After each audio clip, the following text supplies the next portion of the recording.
Aniya na ang mga dagkong balita sa Balitang Bisdak karong Miyerkules.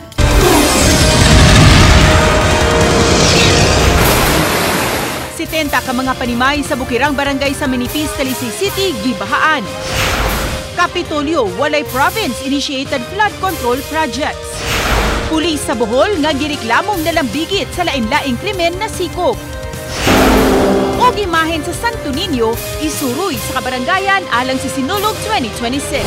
Kini ang GMA Regional TV, Balitang Bisdak. Mayong hapon, ako si Cecil Kibod Castro. Gibana-bana nga moabot sa 70 ka mga panimay ang apektado sa baha sa Barangay Manipis sa Dakbayan sa Talisay kagahapon sa hapon. Ano ang report ni Fem Marie Dumabo?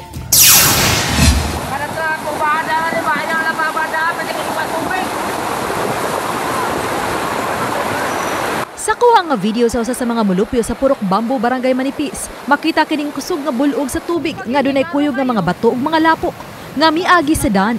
Tungod niini makita nga naglisod pag-agi ang mga sakyanan sa lugar.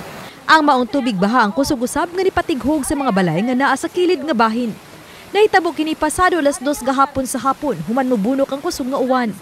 Matod sa mga mulupyo nga nila natambaha og kapin sa usa ka oras sa wala pa kini mohubas. Pasado 10:00 ganihang buntag, padayon pa sa paglimpyo sa ilang panimay ang mga apektadong mulupyo.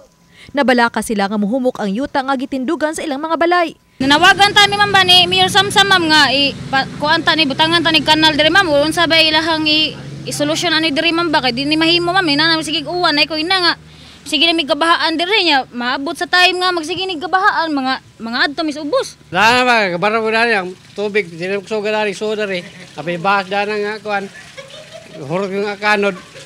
Ang tubig suri dari tanan to ubos. Ano pitiri ko yawa. Ato ni Manipis Kapitan Antonio Habirina, 70 ka mga panimay gikan sa 5 ka mga sityo ang apektado sa baha. Mas daghan niini sa Purok Bambo ug kay Mito. Din gibanabana nga moabot sa 250 ngadto sa 300 ka mga individual ang apektado. Ikatulong higayon na matud kini nga nahitabo. Una nitong Oktubre sa niaging tuig, Hulyo niing tuiga ug kagahapon. Mga barado nga drainage nga wa mamintinar sa DPWH ug kontraktor ang nakita nga hinungdan sa baha. Force pamniture gito ma'am. Number 1, ang ato yung uwan karong panahon na ma'am di gid sa una. Grabe kadak pas uwan, buhos gyud ta mas ginhawan nya dugay kay mahuman. Sikan, kana pong trabaho sa atong DPWH ug sa atong QM, nagpalapat sila kasada, ilang drainage gamay kaayo. Kunya, nangakundin pagyud. Mo na ang mga tubig kay kasbabaw, imbis mo musudi na sa ilang opening, natabunan lang ilang opening. Muditsos kasada. Niatong Hulyo 18, ang mga barangay na mismo matud pa ang nanglimpyo sa mga kanal sa usa lang pa ka sityo. Matud pa sukad Oktubre sa niaging tuig hangtod niatong Hulyo, ikalima kahigayon na sila nga nihangyo sa DPWH ug sa kontraktor alang sa insaktong proyekto. Grabe sinara ito nga i-rehab ang tanang mga drainage system kanang mga culvert ilang i-rehabon ilang limpyuhon nya padak-an pa nilang opening para gid ang tubig di na mo sabay kasada. Pero why off sa karon ilang nahimo. Ang last week sa July, diri gid mi Tubag nila tong July, sir. Trabaho na. Sa minitabo. Wala.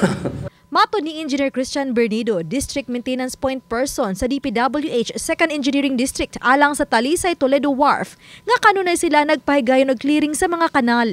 Last week, nakikinabi ko ni sa kapitan sa Manipis o nag-joint inspection mi sa tanang mga cross drains nato diri. Gipadali ni district engineer ang paglimpyo sa mga kanal. So kami sa DPWH since last week pasad nagsugod na sad ang among clearing operation diri sa ato mga cross drainage. Gihimo sa DPWH ganihang buntag ang clearing sa daan sa mga bato ug yuta nga nadala sa baha. Dugang ni Engineer Bernido nga ang pagpalapad sa drainage system sa maong lugar posibleng sa sunod tuig pa mapatuman. Diklag yung sir, si QM tabang or kamo inuhang mga personnel? Ang declogging ma'am is kami sa DPWH kay na may maintenance yun. Sige raman mi kanang declog ma'am pero magsigi sa og tagak-tagak mga bato lang sad. So kung tubig lang ang musud lang sa atong drainages, baka suffice ra atong mga drainages. However kung ang mga tubig gani na kuyog lapok, yuta o kanang mabato, dali ra kayo masapungan nga atong mga drainages. Ang Talisay CSWD ang isubay na sa mga apektadong pamilya alang sa ayudang iapod-apod gikan sa lokal nga kagamhanan.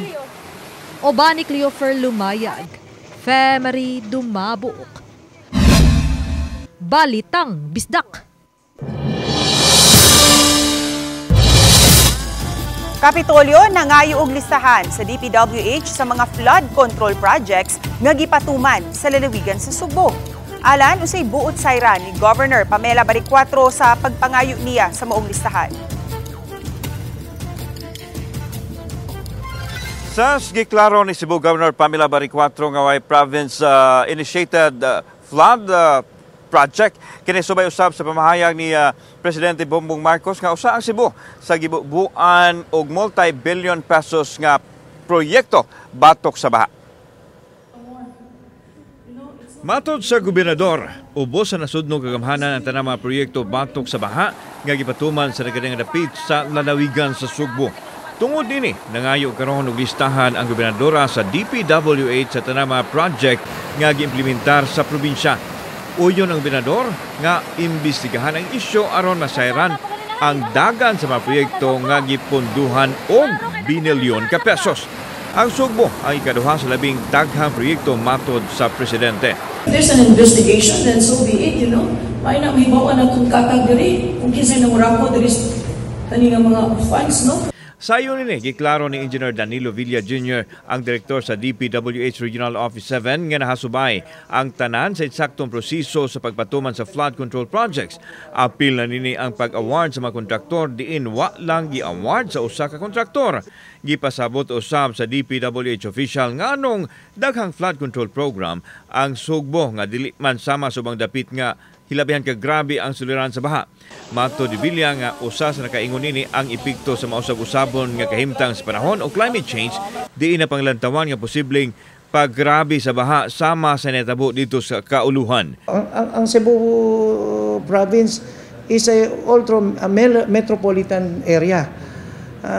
Kung i-compare nyo ang Metro Manila, no, as a city, is somewhat parehas lang ang Cebu City. Sa dakbayan sa Sugbo, gipadayag ni Council Dave Tumulak nga daghang mga low-lying barangays ang nag-anto sa baha din usa sa natumbok nini ang Basak Pardo diin 17 ka mga sityo ang apektado. Wala matod pa drainage project kay maglisod ang project implementer kay wa maapil sa budget ang land acquisition. Gikinahanglan ginigyod og subsub nga pakisusi pagtuki sa mga programa nga dili sad masayang ug di na sad masubli ang mga kanunay natong pagbaha sa mga area, particularly kanang Barangay Basak Pardo. To be more specific, Barangay Basak Pardo, Highway Tagunol, there are about 17 sitios flooded during heavy rains. Minumungkahi ko po na sana po ay pagtulungan po namin na ma-preserve po itong mga tributaries or nagsisilbing river channel, existing river channel man or mga natabunan na po ay mai-reconstruct po namin, mai-revive. Sa gipanghimugatan sa DPWH ang kamahinungdanon sa papel ug suporta sa mga local government units sa pagpatuman sa mga nasudnong proyekto sama na lang sa flood control project. Ses. Dagang salamat, Alan Domingo.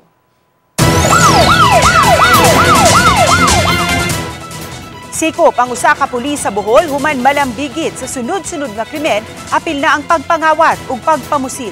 Matud ni Lieutenant Colonel Norman Lubrigan West, spokesperson sa Bohol Provincial Police Office, nga nakadawat ang opisina sa Gindulman Municipal Police Station ug report kalabot sa armadong tawo nga nangawat sa usa ka convenience store sa Barangay Sawang.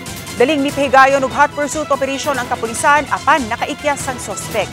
Samtang gipangita ang suspect, subling nakadawat og taho ang kapulisan nga adunay nahitabong pagpamusil sa Barangay Ginakot. Sa operasyon, nadakpan ang suspect nga usa ka patrolman. Wala una panganli sa balitang bisdak ang suspect kay wala pa kini makuhai sa iyang habig. Nakuha gikan sa suspect ang duha ka klaseng armas ug mga bala. Ang suspect ana-ana sa kustudiya sa Gindulman Police ug mag-atubang og patong-patong nga mga kaso. Ipaubos usab siya sa administrative investigation ingon man sa psychological ug neurological evaluation. Dili ta konsididor ni ana ang atong provincial director, ang atong regional director ug ato ginapasakaan siya ang tukmang mga kaso. Gibalhin sa detention facility sa Guadalupe Police Station ang usa ka 18 anyos nga lalaki gikan sa Operation Second Chance Center. Kinihuman giingong gikulata o gidunggab niya ang 17 anyos nga kauban niya nga Children in Conflict with the Law kun CICL sulod sa maong center. Unang mitumaw ang panagdingkil sa sospek ug sa biktima kinsa kanhi managhigala nga misangput sa pagpanagmal niini. Gamit ang improvised steel stick, gidunggab niya ang biktima sa buko-buko. Nasayran nga nalambigit ang sospek ug ang biktima sa illegal nga drogas. Maong girescue ug gidala sa maong rehab facility alang sa mga minor de edad. Magatubang og kasong physical injury in relation to RA 7610 kun anti-child abuse law ang maong suspitsado. Nasa sir, sangan nga nakadikit na sa mga bugboy dito sir. Grabe kay nga bugboy, mga siya mura sa sab. Dili na halos mutuo na mo. Kami nga sige lang may utong-utong, sige lang may paubos niya kay lagi para lang masipti lang na siya namo. Kapila na sa mistura ay iya rebel wala. Nako sir nga sige no, kaproblema na ko na niya sir, kung saan ba na ako siya sir. Akong uban mga kalugar dito sige na kana nga. Tol. Surain na tol para lang di lang sa may laptan tol. Madaghan na sa dusa nga wala nakauyon na niya. Kini ang GMA Regional TV, Balitang Bisdak. Kini ang GMA Regional TV, Balitang Bisdak. Taliwa sa subling pagbaha nga nasinati sa Mandawi kagahapon, gi-highlight sa DPWH 6th District ang mga gitrabaho karon nga flood control project sa Dakbayan. Pasalig nila, walay ghost projects. Kini ang gitutukan ni Nico Sereno. Sa pagbunok sa uwan kagahapon, gibahaan na sab ang pipila ka mga parte sa Mandawi City. Lakip na ang bahin sa highway sa Barangay Tipolo, ingon man sa AS Fortuna Street. Gipasabot sa mga opisyales sa Dakbayan ug sa DPWH 6th Engineering District, padayon nga gitrabaho ang mga proyekto aron masolusyonan ang pagbaha. Gikan sa tuig 2022 ngadto sa 2025, dunay 51 ka mga flood control projects nga giimplementar ang DPWH 6th Engineering District para sa Mandawi City. Mubalor kining tanan og 3.8 billion pesos kundiin may mga completed na ug ang uban ongoing pa. Kita o ghost project all accounted yun na siya. Locate yun na to. Kaya naman tayo mga coordinates na ipamutang prayer project. Sa miaging buwan, nag-inspeksyon ang city officials sa flood control project sa Barangay Banilad nga usa sa labing bahaanan. Parte sa mga proyekto, gikaut ubo sa private property, usa ka City Hall project ug usa sa ilang gipatuman kontra baha. Gikatakdang musumpay kini sa proyekto usab sa unahan bahina sa Sitio Orel, Banilad nga gitrabaho sa DPWH. Na-enhance man nato in fact ang mga kapasitiyan niya atong napadako din normal lang gyud nga normal lang gyud nga pagbulok sa uwan na sulba wa kay tay kuan isip og magbaha na ning bukid sa under sa Cebu City nga kita mo yung recipient diri sa tubig kinamta sa ubos normal lang wa problema gyud. Especially kung makunik na nato. Implementation sa ato ang mga drainage is well coordinated because we have the drainage master plan. The national and the local are working together with one basic plan which is the drainage master plan. Apan gawa sa koordinasyon sa Mandawi City ug national government, usasab sa gi-highlight ang padayong kooperasyon tali sa silingang LGU. If the upland is not doing anything also, ang tubig, we need to manage. So that's why naay collaboration, dili lang sa national agencies, but the other city like Cebu City. Nico Sereno,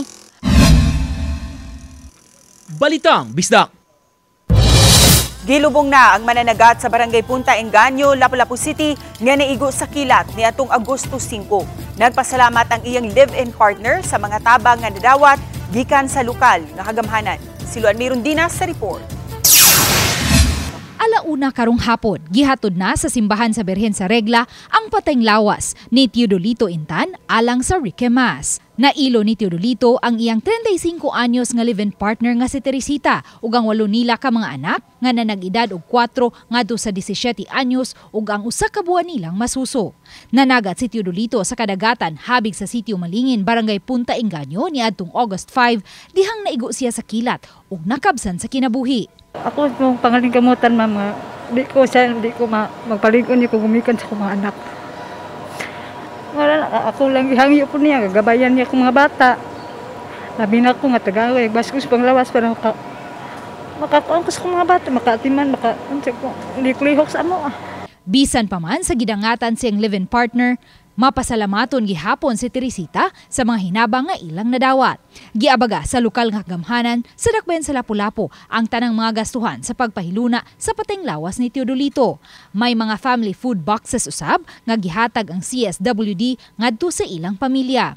Aduna usay pipila ka mga pribadong individual ang nipaabot og hinabang pinansyal sa pamilya. Lakip na ang usa ka viewer sa Balitang Bisdak nga mo'y labing unang nipada og hinabang. Pagka pangayo nimo sa kuan na kong number nga sugot ba ko nga kuan pagkahapon gitagaan ko niya. Nangayo daghang pasalamat niya nga sige kinaunan ni padagi nato kauban sabi kinsa to nang hatag nako sa kuan kinaon atong 8,000. Nagamit-gamit in taon nako. Gibutyag usab sa CSWD Lapu-Lapu City nga tabangan nila si Teresita nga maparehistro isip solo parent aron makadawat usab siya sa mga benepisyo ubos sa programa. Misaad usab ang CSWD Lapu-Lapu City nga mahatagan og livelihood assistance ang pamilya ni Teodolito. Atong ma-extend is kanang sa kanang shellcraft bitaw nila. Shellcraft or gusto siya kanang open o kanang pinakadali gud mo kanang yung sari-sari or kanang mga finger food. Pero ato pag yung tan-awon kay walo ra ba yang anak. So kung hawa siya kanang kisa po yung mag-atiman sa katong mga gagmay niyang anak.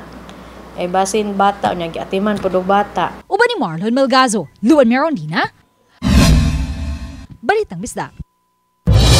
Nadakpan sa managlahing dapit sa dakbayan sa Subo ang duha ka mga suspitsadong kawatan. Unang nasikop ang 24 anyos nga babay kinsa giingong nanguha og mahalon nga underwear ug sinina sa iladong tindahan sulod sa usa ka mall sa Barangay Apas kagahapon sa hapon. Gidala sa Mabolo Police Station ang dinakpan. Matud sa dinakpan, nawagtang siyang hunahuna nga aduna siya gikuha nga mga butang ug gisulod sa paper bag. Samtang nagtingkagol sa Mabolo Police Station 4 ang 37 anyos nga warehouse man human masakpan nga nangawat matud pa og mga wires sa construction site sa Barangay Hipodromo kagahapon. Protocol sa kompanya nga mohimo og frisking sa mga empleyado sa entrance ug exit. Nagdala og hard hat ang suspect ug giingong didto na diskubihan ang mga gikuha niini nga mga wires nga giputol-putol ug gitago gamit ang tape. Kini ang GMA Regional TV, Balitang Bisdak. Kini ang GMA Regional TV, Balitang Bisdak. 5 ka mga lalaki na sikop sa dakbayan sa Talisay atol sa pagpatrolya sa kapulisan. 2 kanila gisikop kay naghantak sa sitio Sausawan, Barangay San Roque. Ang duha nga nag-edad 18 ug 31 anyos kauban sa grupo nga naabtan nga naghantak. Sila ang nagunitan sa mga pulis. Samtang nasakmit sa kapulisan ang dulan sa 600 pesos nga pusta nila sa maong sugal. Samtang tulo ang nasikop human maaktuhi nga migamit og gidiling drogas sa nagroving nga mga sakop sa Talisay City Police sa nagkalain-laing dapit sa dakbayan. Ang mga sospek pulos taga Talisay nasakmitan ang tulo og kapin 5,000 pesos nga balor sa gidudahang shabu. Gipasakaan na ang 5 og mga kaso. Ang subsub nga roving sa Talisay City Police kabahin sa ilang pamaagi sa pakpakgang sa kriminalidad.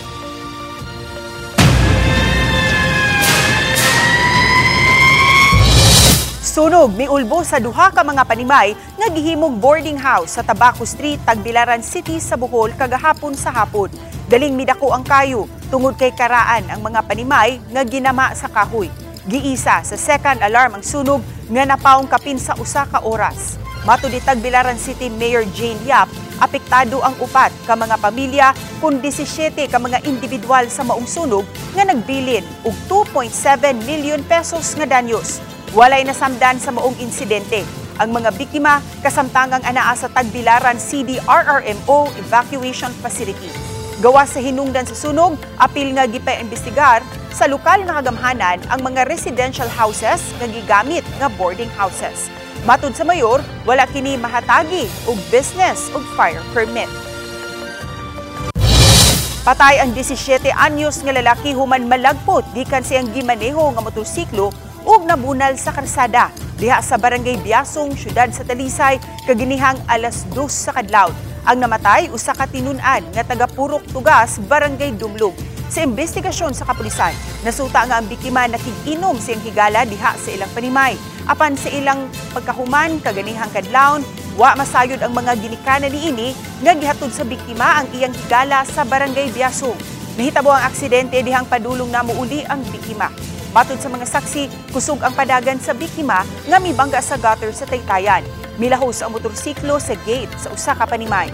Samtang ang biktima tungod sa impact nalagpot ug nabunal sa kalsada. Bali sa kalawasan, samad siyang ulo ang naangkon sa biktima nga maoy hinungdan sa iyang kamatayon. Matod sa kapulisan, wala mag-helmet ang biktima kinsa naghupot og student permit. Agosto pa lang, apan subsub na ang pagpangandam sa dakbayan sa Subo alang sa Sinulog celebration sa sunod tuig.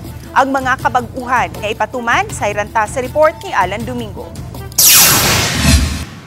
Sa labing una higayon, mahimamat sa mga deboto ang imahin sa Balaang Bata sa pahigayon nga suroy sa barangay. Ang imahin sa Balaang Bata gikan sa Basilika mismo ang mosuroy sa mga barangay sa Dakbayan Sugbo sa tinguha nga makaabot kini sa mga deboto nga dili makahimo sa pagduaw sa Basilika tungod sa mga kakulian sa panglawas. Ato ning gipangandaman og sayo kay lagi nakita na nato unsay mga kakuwangan no sa side pod sa organizing committee. Giandam ni nato og maayo labi na sa public order and safety. Samtang gitug-an ni Tumulak nga nakigalayon ang iyang committee sa disaster ngadto sa Peace and Order Committee ni Konsehal Paul Labra alang sa pagsiguro nga magmalinawon ang kasaulugan.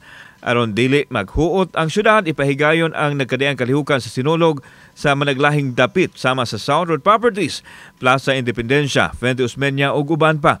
Giklaro hinuon ni Tumulak nga sa Cebu City Sports Center gihapon ang Sinulog main event. Atong gipaniguro sa atong mga katawhan kung doon namang gani mga kasaypanan ni atong mga nanlabay nga mga katuigan atol sa atong Sinulog, basin among mahatagan og gamay kahupayan.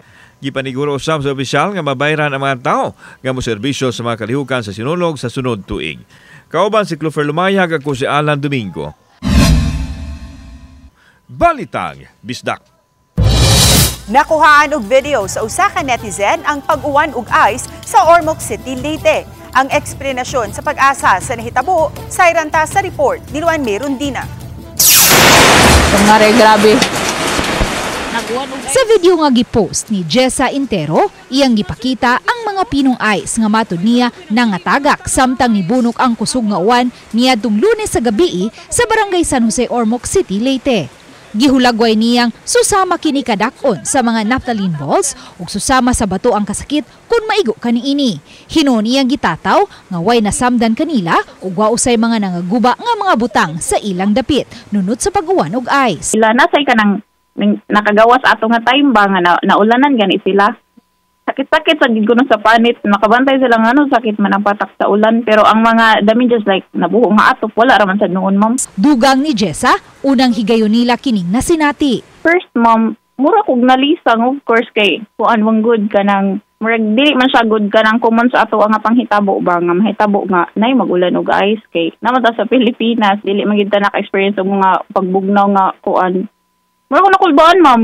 At the same time, mura kog nalubot na or bag na-excite or naulat na kay daghang ice nga tagak igan sa ato. Matud ni Engineer Jomer Iclarino, weather specialist sa Pag-asa Visayas, nga lakip sa mga hazards nga masinati kung adunay usa ka severe thunderstorm sa usa ka dapit, naglakip sa mga pagpanugdog og kilat, pag-unos, buhawi, ipo-ipo o hailstone kung pag-uwan og ice. Dugang ni Engineer Iclarino, wala man malakip sa mga dapit nga adunay thunderstorm advisory niadtong Lunes sa gabii ang Ormoc City, apan may mga thunderstorm advisories sa mga kasikbit niini nga mga lungsod. Base sa video, kanang nakita nato, that is dagko na posibilidad na naay hailstorm brought by intense or severe thunderstorms. Kanyang nearby, alerted gihapon because doon man sila. If natin thunderstorm diha sa nearby municipalities, possibly ma-appeal sa uban na area, which is also, they have to take precautionary measures. Uban ni Marlon Malgazo, Luan Meron din ha? Balitang Bisdak. 5 na ka mga learning center ang napabarog sa dakbayan sa Talisay sa mga barangay aron makatabang sa mga tinunan sa ilang mga research ug assignments. Kagahapon gisubhan og gibuksan dayon ang Aksyon Agad Learning Center sa Barangay Dublog. Gitumong kini aron matabangan ang kagamhanan sa dakbayan sa mga tinunan nga makatuon og tarong sa hamugaway nga dapit ug haduo lang sa ilang panimay. Tapad lang ang learning center sa Barangay Hall, diin adunay computer nga magamit sa research, sa mga assignments ug mga proyekto nga libreng magamit. Duna kini internet connection ug printing. Tinguha sa dakbayan nga adunay learning center ang tanang 22 ka mga barangay, dili lang alang sa mga tinunan sa kolehiyo, apan sa mga tinunan usab sa high school ug elementarya. Hinuon hangtod lang kini sa alas 10 sa gabi, subay usab sa curfew ordinance nga gipatuman sa dakbayan. Kami ang GMA Regional TV Balitang Bisdak. Kinatibuk ang pwersa alang sa mas dakong misyon ug mas halapad nga pag-alagad sa nasod. Maayong hapon mga kapuso.